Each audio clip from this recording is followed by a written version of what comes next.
Salut, c'est Marie. Aujourd'hui, j'avais envie de faire un truc un petit peu différent. J'avais envie de te montrer ce que j'ai dans mon téléphone. Donc dans cette vidéo, tu vas apprendre plein de vocabulaire en français relatif au téléphone. Donc comme je suis en train de filmer avec mon téléphone, il va falloir que j'enlève le téléphone de ce trépied. Et la vidéo que tu verras, c'est la vidéo de ma webcam. Ok, donc nous voici dans mon téléphone. Mon téléphone, c'est un iPhone SE. Et comme tu le vois, je préfère le mode sombre. Le mode sombre, c'est quand c'est noir comme ça. Le mode clair, c'est quand il est comme ça. Ça, c'est le mode clair, mais moi, j'aime pas trop. Je préfère le mode sombre. D'accord. Mon téléphone est en anglais parce que je préfère avoir mon téléphone en anglais. C'est plus facile parce que j'utilise beaucoup d'applications qui ne sont disponibles qu'en anglais. Donc du coup, j'utilise mon téléphone en anglais. Donc ça, c'est la première page. Je suis pas sûre que ce soit vraiment le bon terme, mais la première page de mon téléphone. En haut, ici, j'ai mon petit calendrier. Si tu ne connais pas l'interface Apple, ça c'est un widget. On a les applications ici. Les applications, ce sont les petits carrés là dans le bas. Et les widgets, ce sont les grands trucs. Et tu vas voir que dans mon téléphone, j'utilise à plusieurs endroits des widgets.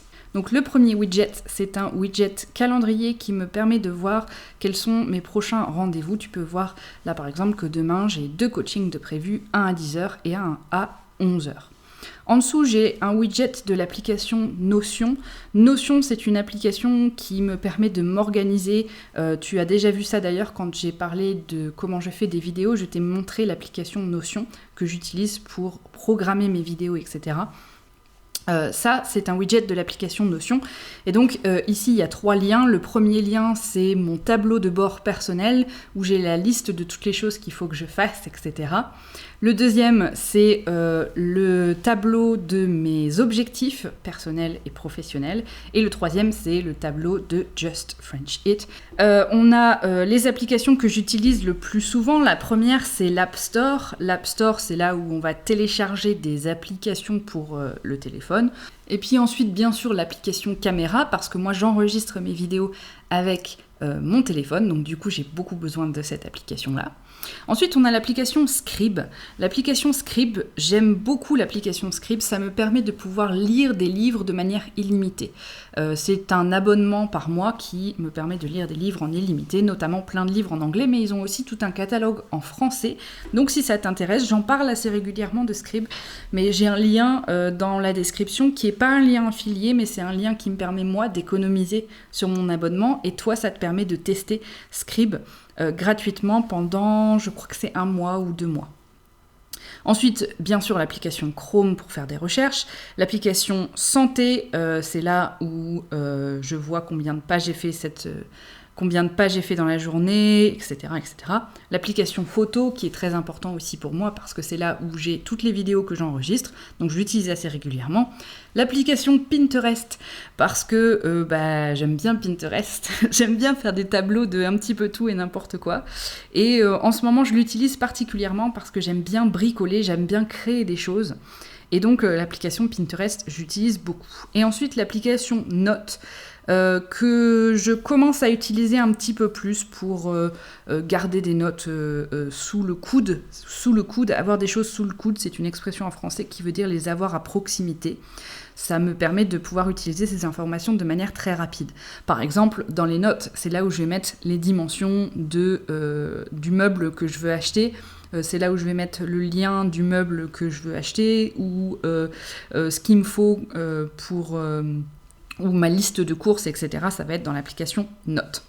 Ensuite, en dessous, j'ai des applications que j'utilise encore plus souvent. C'est l'application qu'on connaît tous, là à gauche. C'est l'application pour appeler, tout simplement, puis l'application Message. Et ensuite, j'ai l'application Spotify. Spotify, c'est ce que j'utilise pour écouter de la musique. Et j'utilise Spotify, en fait, le plus pour dormir, parce que je mets de la musique... pas de la musique, je mets des sons de pluie quand je m'endors, et donc du coup j'utilise Spotify pour ça. Et à côté, c'est l'application Notion que je peux accéder ici aussi. Donc ça, c'est la première page. Si on va vers la gauche, on n'a que des widgets. Ici, j'ai un widget que j'aime beaucoup. Le premier widget que j'ai ici, c'est un widget qui me permet de voir dans quelle phase de la Lune est-ce qu'on est. Je trouve ça très intéressant et très mignon. À côté, j'ai la date. Donc c'est mon widget calendrier.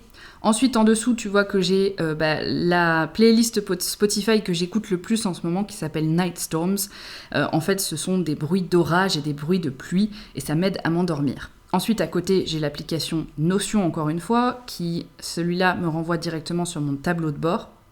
Puis, j'ai une application, un widget, de météo pour savoir quel temps est-ce qu'il va faire. Tu vois, aujourd'hui, j'habite à Amiens, il fait plutôt beau, il fait 12 degrés Celsius, donc ça va. Moi, j'aime bien un temps un petit peu frais comme ça.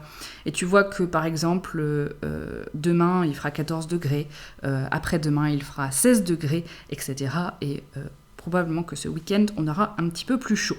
Ensuite, j'ai ce que Apple appelle des raccourcis. Les raccourcis, ça me permet juste d'appuyer sur un bouton pour faire une action spécifique.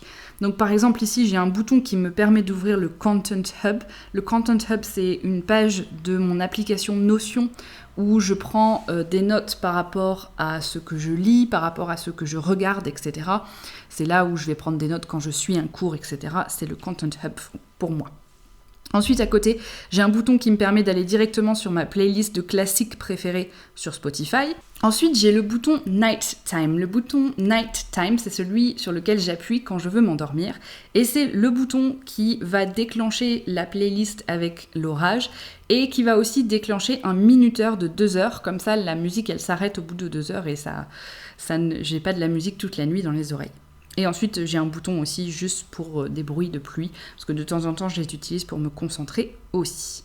Donc voilà, on retourne ici, et si on va sur la droite, on a ici encore plus de choses. C'est là où je garde toutes les autres applications que j'utilise. Tu vois qu'elles sont rangées. J'aime bien quand les choses sont bien rangées, donc du coup, mon téléphone n'y fait pas exception. Toutes mes applications sont rangées. Donc tu vois que j'ai encore mes raccourcis ici en haut à gauche, et puis la petite application paramètres que j'utilise assez régulièrement aussi pour mettre à jour mon iPhone, etc. Ensuite, je vais avoir des groupes. J'ai le groupe Biz, qui est le groupe business dans lequel j'ai plusieurs applications. J'ai l'application Google Analytics qui me permet de voir combien de vues est-ce que mon site génère par jour ou par mois, etc. Franchement, je l'utilise pas régulièrement. J'ai l'application de Google qui me permet de faire des tableurs. Donc c'est là où c'est la partie administrative de Just French It. C'est ici. Ensuite, j'ai une application qui s'appelle MindNode. Et MindNode, j'aime beaucoup cette application. C'est une application payante, mais c'est une application qui, si tu fais du contenu sur Internet, c'est vraiment intéressant parce que ça te permet de faire des mind maps. Alors, on n'a pas vraiment de traduction en français pour mind map, mais je te montre, par exemple. Alors, ça fait longtemps que je ne l'ai pas utilisé ici. Par exemple, je vais te montrer celui-là. Je vais télécharger celui-là. C'est une application que j'utilise sur... Voilà, ça c'est une mind map. Ça me permet tout simplement de faire ça de manière automatique. Et donc ça, c'est un petit graphique qui est inclus dans l'accélérateur. L'accélérateur, c'est mon programme de coaching. Si tu veux améliorer ton français avec moi, c'est le programme qu'il te faut. Donc ça, c'est un graphique que j'ai fait grâce à MindNode qui m'a pris seulement quelques minutes à faire. C'était très très rapide, donc tu vois que c'est très bien. Je peux rajouter des choses si ça manque, etc. Donc voilà, MindNode, application de mind mapping. Ensuite, j'ai l'application MailerLite. MailerLite, c'est l'application qui me permet, l'application c'est aussi un site web, qui me permet de t'envoyer la newsletter du dimanche. Celle-là, ça s'appelle un autorépondeur. Ensuite, j'ai une application de téléprompteur que j'utilise assez rarement en ce moment, mais que j'ai beaucoup utilisé au début de Just French It, qui me permet tout simplement de pouvoir filmer et regarder mon écran en même temps sur mon téléphone. Et puis j'ai l'application qui s'appelle YouTube Studio. YouTube Studio, c'est l'application qui permet aux créateurs de YouTube d'aller voir leurs statistiques. Combien de vues est-ce qu'on a fait, quelles vidéos sont prévues, quelles vidéos sont programmées, etc. etc. Pour aller changer les vignettes, pour aller changer les descriptions de vidéos, ça va être ici. Ou répondre aux commentaires aussi, ça va être sur l'application YouTube Studio. Donc ça, c'est pour toute la partie business. Après, j'ai un groupe qui s'appelle Learn, dans lequel j'ai plusieurs choses ici. La première application, c'est pas une application, en fait, c'est un lien vers un site internet, Income School, qui est un programme qui est dédié à YouTube, duquel je fais partie, qui est très intéressant, qui est lié en fait à Nate de Channel Makers. Je sais pas si tu le connais, mais je l'aime beaucoup, Nate. Et donc ça, c'est un lien vers tout simplement le programme directement. Ensuite, j'ai une application que j'adore, que j'utilise tout le temps, qui s'appelle Skillshare, que tu connais probablement aussi. Si tu n'as pas encore d'abonnement à Skillshare, j'ai un lien affilié dans la description. C'est vraiment, vraiment intéressant. Ensuite, j'ai l'application Lengo. L'application Lengo, je t'en ai parlé il y a quelques vidéos, qui est une application géniale pour apprendre les langues et pour faire des listes de vocabulaire. J'ai l'application Word Reference. Word Reference, c'est un dictionnaire, tout simplement, qui est très facile d'utilisation et qui est souvent très, très bon aussi. J'ai l'application Books, qui est l'application pour lire de Apple, que j'utilise assez rarement, mais que je garde ici de temps en temps pour lire des PDF. Et l'application Kindle, que j'utilise pas trop non plus. Moi, je préfère utiliser Scribe pour lire. Ensuite, j'ai l'application Speak, qui est en fait toutes les applications que j'utilise pour communiquer avec mes amis. Donc il y a Messenger de Facebook, WhatsApp, FaceTime, Discord et Skype. Ensuite, Watch. Watch, c'est là où je vais avoir Netflix, où je vais avoir Prime Video et Curiosity Stream. Ces trois-là, j'utilise beaucoup. J'aime beaucoup Curiosity Stream, si tu connais pas. C'est un petit peu le Netflix des documentaires, en fait. Et ils ont plein de documentaires hyper intéressants. C'est tout en anglais, par contre. Il n'y a pas de version en français. Donc bon. Mais c'est cool quand même. Et puis NordVPN. NordVPN, ça me permet de regarder le Netflix américain ou de regarder le Netflix suédois ou de regarder le Netflix australien. Toi, ça peut te permettre de regarder le Netflix en français, enfin le Netflix français pour avoir le catalogue en français. Et donc, ça peut être hyper intéressant. C'est pareil, j'ai un lien affilié dans la description si ça t'intéresse. Et puis, bien sûr, j'ai l'application YouTube que je regarde beaucoup en ce moment. Ensuite, j'ai l'application Money, ma banque, PayPal et Stripe qui me permettent d'enregistrer des paiements sur Internet. J'ai l'application Buy, donc ça, ce sont tous les sites de shopping que j'utilise plus ou moins régulièrement. Amazon, bien sûr, Asos. Le Bon Coin, c'est une application française qui te permet d'acheter des choses qui ont déjà été utilisées. Et c'est beaucoup utilisé aussi pour trouver un appartement à louer, etc.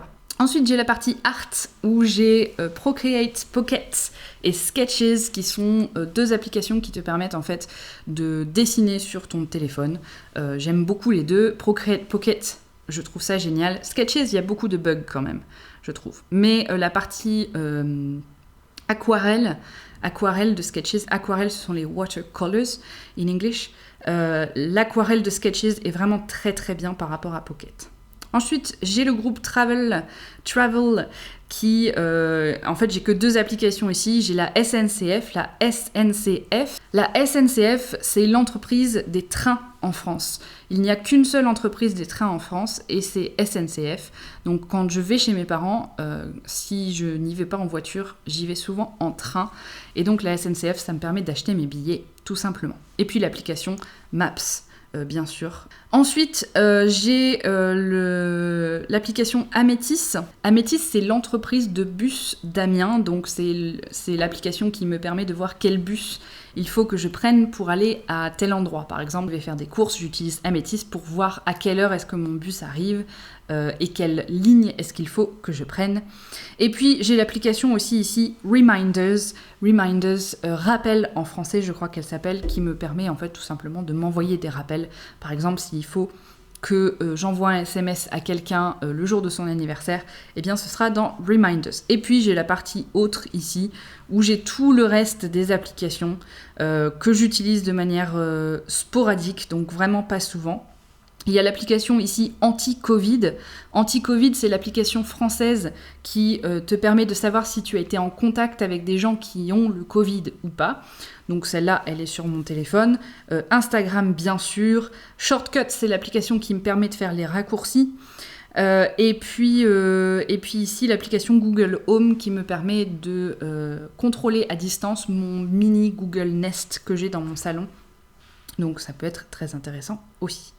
Et ici sur cette page, j'ai aussi tout simplement combien de pourcentage de batterie il me reste et puis un petit widget pour faire des recherches internet très facilement. Et toi, à quoi ressemble ton téléphone? Est-ce que tu es quelqu'un de plutôt organisé quand il s'agit de ton téléphone ou est-ce que c'est un petit peu le bazar dans ton téléphone? Dis-moi dans les commentaires et moi je te dis à la prochaine sur Just Friendshit.